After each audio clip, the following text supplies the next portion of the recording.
Today, I got something special. Kabalo magkakinsa na nagyatuan kinsa na mo ang kuyog kinsa na.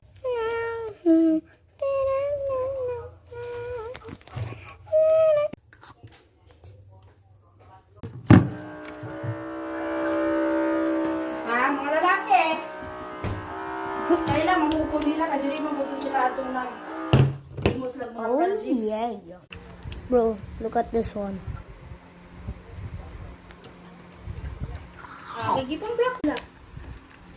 I freezed it for 1 hour. Say ko anila pasanalay ako, dibi ako manghikaw. Dibi ako manguan. Ay kan nabot sire. Ako siya hignan kay nanglab kabalo ka nang laba ko sa gawas ug kaning mga I was trying to make a burger. Now it looks weird. The bun, the patty, I don't know what this is, and the lettuce, and the bun.